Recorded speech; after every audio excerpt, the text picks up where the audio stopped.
ওই যে জান্নাত দেখা যায়, ওই জান্নাতে যাওয়ার পরে আর কোনো ঝামেলা নাই, কোনো টেনশন নাই। লা তাহজানু, কোন রকমের চিন্তা নাই। এমন জান্নাত যখন দেখবে, দেখার সাথে সাথে ওই রুমালের মধ্যে তার রূহটা চলে যাবে। হাদিস শরীফ আসছে কিভাবে বতের সাথে পড়েন, আউযু বিল্লাহি মিনাশ শাইতানির রাজিম, বিসমিল্লাহির রহমানির রহিম। ইন্নাল্লাযীনা ক্বালু রাব্বুনাল্লাহ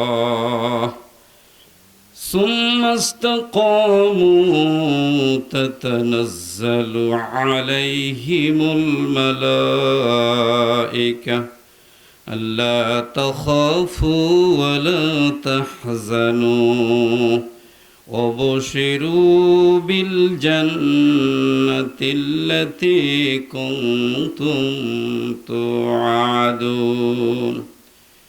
قال النبي صلى الله عليه وسلم القبر روضة من رياض الجنة. قال الله تعالى في شان حبيبه محمد رسول الله صلى الله عليه وسلم إن الله وملائكته يصلون على النبي يا أيها الذين آمنوا صلوا عليه وسلموا تسليما. পৃথিবী না জানুক আমি তো জানি, আমি কত পাপ করেছি হায়। পৃথিবী না জানুক আমি তো জানি, আমি কত পাপ করেছি হায়। আমার পাপের করলে বিচার, বাসার আমার নাই উপায়। দয়াময় প্রভু মাফ করো আমায়। জেনে না জেনে কত যে করেছি পাপ, কতবার করেছি অনুতাপ, কতবার অনুতাপ। দুদিনে আবার সব ভুলে গিয়ে মজে গেছি দুনিয়ায়, মাফ করো আমায়। পৃথিবী না জানুক আমি তো জানি, আমি কত পাপ করেছি হায়। আল্লাহুম্মা সাল্লি আলা মাওলানা মুহাম্মদ ওয়া আলা আলি সাইয়্যিদিনা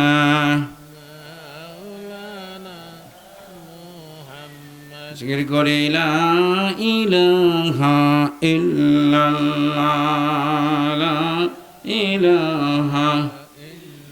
লা ইলাহা ইল্লাল্লাহু মুহাম্মাদুর রাসূলুল্লাহ সাল্লাল্লাহু আলাইহি ওয়াসাল্লাম। আলহামদুলিল্লাহ। আমরা একটু দোয়া করি। আল্লাহুম্মা হাও আলাইনা ওয়া আলাইনা। বাতাস বইতেছে, জানি না আল্লাহ পাক কি করে। আল্লাহ যেটা মঙ্গল তাই আমাদের জন্য করুক, জোরে সবেন আমিন। আল্লাহ পাকের দরবারে শুকুর যে আমরা কয়েকটি প্রতিষ্ঠান সমন্বয়ে আজকে এই মাহফিলের আয়োজন করে উপস্থিত হয়েছি। আমাদের মাঝে আমাদেরই বরকতের মেহমান আজকে সভাপতি উপস্থিত হয়েছেন, বলেন মারহাবা। প্রধান মেহমান সহ দিগারে ওলামায়ে কেরাম যারা আপনারা উপস্থিত হয়েছেন, সকলকেই মোবারকবাদ ধন্যবাদ দিয়ে মালিকের দরবারে শুকরিয়া আদায় করি। আল্লাহ আমাদের এই বসা, আমাদের এই বলা, এই শোনাকে পরকালের নাজাতের জরিয়া, গুনামাফের উসিলা বানাই দিক, জোরে শোনা আমিন। আমাদের এই সময়টুক যেন কিয়ামতের ময়দানে আল্লাহ পাক একটু নাজাতের উসিলা বানাই দেয়, জোরে শোনা আমিন। সম্মানিত উপস্থিতি, আমাদের মাঝ থেকে বহু বন্ধুরা হারিয়ে গেছে, কথা বলে ঠিক না বেঠে? কয়েকদিন আগে আমাদের মরহুম আরশেদ এই কবরে শুয়ে গেলেন। তার আগে তজু ভাই সহ কত বন্ধুরা, এই আলমগীরের বাপ, এই সুজনের বাপ সহ অনেক বন্ধুরা আমাদের মাঝ থেকে হারিয়ে গেছে। কথা বলা ঠিক না বেঠিক? আমরা একদিন হারিয়ে যাব। হারিয়ে যাওয়ার পরে আমরা যেন এই প্রতিষ্ঠান থেকে একটু ইসালে সওয়াব, এই যে আজকে মাগরিবের পর ইসালে সওয়াব হচ্ছে, দেখছেন আপনারা? মাহফিলের বড় লাভ আমি মনে করি সবাইকে নিয়ে যে ইসালে সওয়াব হয়, এই ইসালে সওয়াব খুব দ্রুত গতিতে কবরে সওয়াব পৌঁছে যায়। বলেন সুবহানাল্লাহ। এই জন্য আমাদের এই মাহফিলটা, আমাদের এই মাঠ, এই মসজিদ, এই মাদ্রাসা যেন আমরা যখন কবরে শুয়ে যাব আমাদের জন্য যেন একটু সওয়াব কবরে যায়, এই আশাটাই আমাদের জীবনের সবচাইতে বড় আশা। কথা বলা ঠিক না ঠিক? বন্ধুরা আমার, ভাইয়েরা আমার, আল্লাহ পাক কোরআনুল কারিমে ইরশাদ করেন এই পৃথিবীর মানুষ সবাই চলে যাবে। কথা বলা ঠিক না ঠিক? ইন্নাল্লাযীনা ক্বালু রাব্বুনাল্লাহ, নিশ্চয়ই যেই ব্যক্তি যাহারা বলিল রব আমার আল্লাহ। রব আমার কে? আরো জোরে বলেন। যেই ব্যক্তি বলিল রব আমার আল্লাহ, এই আল্লাহ বলে এই কথাটার উপরে ইস্তেকামাত রইল, অটল রইল। যখন আজান দেয় মসজিদে আসে, রমজানের সময় হয় তারাবি নামাজ পড়ে, আল্লাহকে আল্লাহ বলল, আল্লাহ যা হুকুম দিয়েছে বান্দাকে সেই হুকুমগুলো মেনে নিল। আমার আল্লাহ বলেন যখন তার ইন্তেকালের সময় হবে এই আল্লাহকে আল্লাহ মেনে নেওয়ার কারণে আমি তাদের কাছে রহমতের ফেরেশতা পাঠাবো।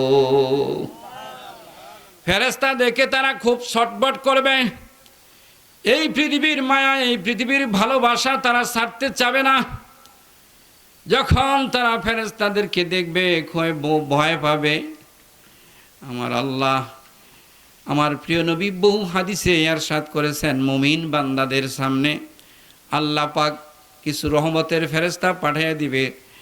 রহমতের ফেরেশতারা সাদা উমালের মধ্যে জান্নাত তার সামনে তুলে ধরবে। লিল্লাহি তাকবীর, লিল্লাহি তাকবীর। ওই মুমিন বান্দা, ওই আল্লাহর প্রিয় বান্দা যখন জান্নাতের নিয়ামতগুলো রুমালের ভিতরে দেখতে থাকবে,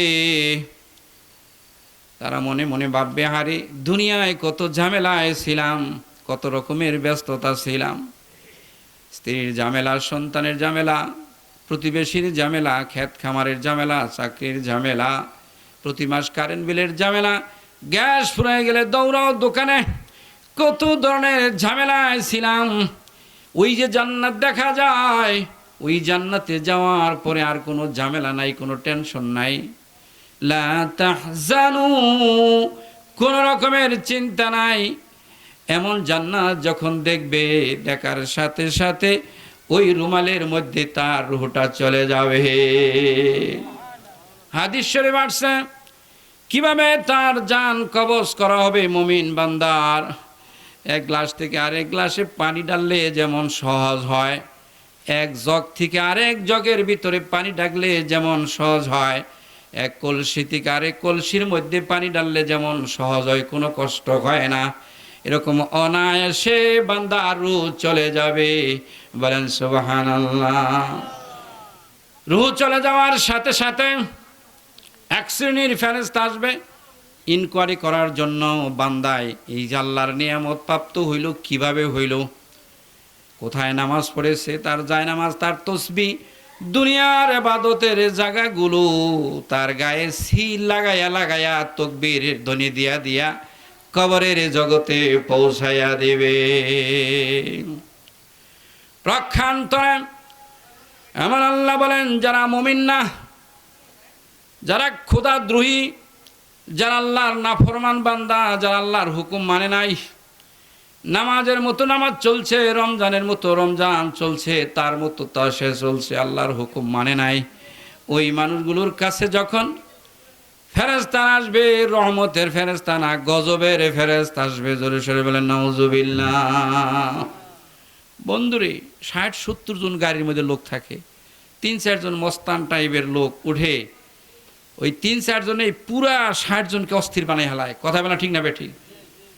কুড়াল দেয়, কপ মারে, ধমক মারে, তাদের ভয়ে 70 জনই কেঁপে যায়, যা কিছু আছে তারা দিতে থাকে। কথা বলা ঠিক না বেটি?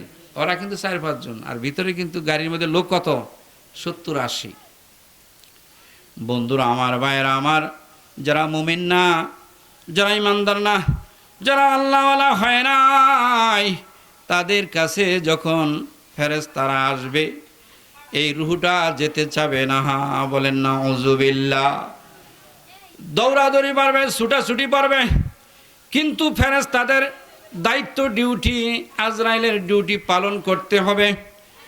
আজরাইল তাকে শরীরের বিভিন্ন জায়গায় চিপা চিপা যখন রুহটা বের করবে, হাদিস শরীফ আসছে, একটা বকরি, তাজা বকরির চামড়া সুলাইলে যেই রকম কষ্ট হয়, এর চাইতেও বেশি কষ্ট দিয়া তার দেহ থেকে রুহটা বের করা হবে। জোরে বলবেন নাউজুবিল্লাহ।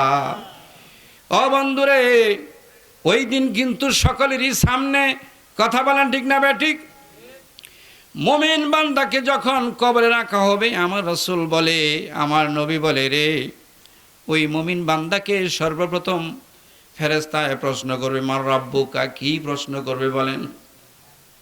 কি প্রশ্ন করবে? বাংলায় কি? তোমার রবকে। সহজ কথা। ও বন্ধুরে, যেই বন্ধু রবের সাথে সম্পর্ক করে নাই, যার রবের সাথে সম্পর্ক হয় নাই, সে বলবে লা আদ্রি। আর যার রবের সাথে সম্পর্ক হয়েছে, ওই কবরবাসী বলবে, ও ফেরেশতারে, এই 3.5 হাত মাটির নিচে আইসা বুঝি আমি আমার প্রভুরে বইলা গেছি, এটা তুমি কেমনে বুঝলা? প্রত্যেক দিন 5 বার নামাজ পড়েছি, 2 রাকাত নামাজের মধ্যে আমার রবকে কতবার আমি রব বলেছি, আমার কোনো হিসাব নাই। বলেন না মারহাবা। আমি নামাজটা শুরু করেছি আমার রবের দিয়া, আলহামদুলিল্লাহি রাব্বিল আলামিন। বলো আল্লাহু আকবার। আরো জোরে আল্লাহু আকবার। আমি আমার রব, তামাম যিনি স্রষ্টা, দুনিয়ার সব কিছু যিনি বানাইছি, তিনি আমার রব, তিনি তো আমার সব। আমি নামাজ শুরু করছি রবের প্রশংসা দিয়া। রুকুতে যাওয়ার সময়, সেজদায় যাওয়ার সময় আমি আমি রব বলছি। বলেন সুবহানাল্লাহ।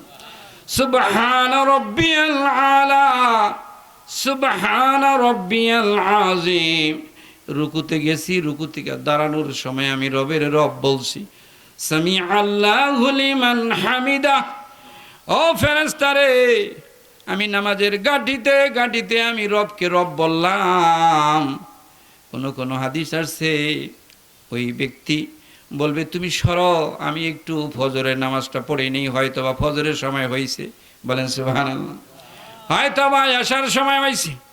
ও ফেরেশতা, তুমি সরো, আমি ফজরের নামাজটা পড়ে নেই, আমি এশার নামাজটা পড়ে নেই। ও বন্ধুরে, যেই ব্যক্তি কবরের মধ্যে নামাজ পড়তে চাবে, তারে কি আর কোনো প্রশ্ন করবে নাকি? কি বলেন? প্রশ্ন করার সুযোগ থাকবে নাকি? মার রাব্বুকা, রব্বি আল্লাহ, আমার রব হলো আল্লাহ। বলার সাথে সাথে তার বিছানাটা জান্নাতের বিছানা হয়ে যাবে। লিল্লাহি তাকবীর। বলে, মান দীনুকা, তোমার দিন কি, তোমার ধর্ম কি? ও বন্ধুরে, যাদের দিনের সাথে সম্পর্ক ছিল, ওই ব্যক্তি নিশ্চিত বলতে পারবে, আমার দিন হলো ইসলাম, আমার দিন হলো ইসলাম। বলেন সুবহানাল্লাহ। বলার সাথে সাথে তার বিছানাটা হয়ে যাবে জান্নাতের বিছানা।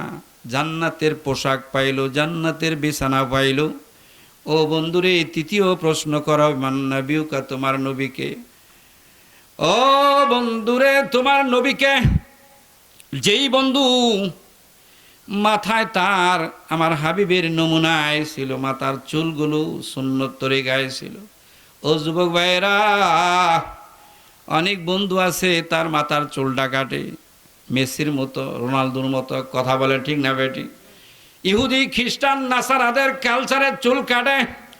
ও বন্ধুরে, তোমার চুলের কাটিংটা যদি আমার কামলেওয়ালার মতো হইতো, এই মুস্কাটাটা যদি আমার নবীর মতো হইতো, এই দাড়ি রাখাটা যদি আমার নবীর মতো হইতো, এই পাঞ্জাবিটা যদি তোমার আমার রাসূলের মতো হইতো, পায়জামাটা যদি আমার নবীর মতো হইতো, ঘুমের সময় যদি সুন্নত মেনে ঘুমাইতা, জাগ্রত হওয়ার পরে যদি তুমি সুন্নত নিয়ে তুমি জাগ্রত হইতা, খাওয়ার সময় যদি সুন্নতগুলো তুমি ধরতা, লেট্রিনে যাওয়ার সময় যদি সুন্নতগুলো তুমি মানতা, যেই বন্ধু এই সুন্নতগুলো মানলো, ওই ব্যক্তি নিশ্চিত বলতে পারবো আমার নবী হলেন মুহাম্মাদুর রাসূলুল্লাহ সাল্লাল্লাহু আলাইহি সাল্লাম।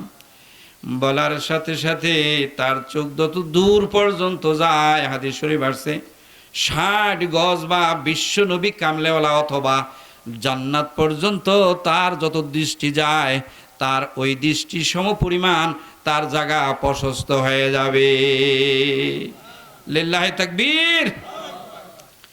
ও বন্ধুরে, উপর থেকে আওয়াজ আসবে, নাউম, তুমি ঘুমায়া যাও। কাল অরুষ, যেভাবে বাসরাত্রিতে মানুষ ঘুমায়, স্বামী স্ত্রী দীর্ঘ সময় মেলামেশা করার পরে যেভাবে একটু ঘুমায়া যায়, কেমনে রাত্রি পার হইয়া যায়, 10টা বেজে যায় সে বোঝে না। ওই জান্নাতের বাসর ঘরের মতো তুমি ঘুমায়া যাও। কোন কোন হাদিস আসছে জান্নাত থেকে হুর পাঠাইয়া দিবে, বলে সুবহানাল্লাহ। ওই হুরের মালা তার গলায় পরাইয়া দিতে চাবে। দুইজনে পারাপারি করতে যাইয়া ওই মালাটা ছিঁড়ে যাবে, একজন আরেকজনের দোষাদোষি করবে, কয় তুমি এই মালাটা ছিঁড়ছ, হুর বলবে না তুমি ছিঁড়ছ, কয় তাইলে দুইজনেরই দোষ আছে, এক হাতে কোনো তালি বাজে না। কথা বলেন ঠিক না বেটি? দুইজনের দোষ আছে, আসো দুইজনে মালা গাঁথি। এই মালা গাঁথতে থাকবে, গাঁথতে গাঁথতে কিয়ামত তার হাজির হয়ে যাবে।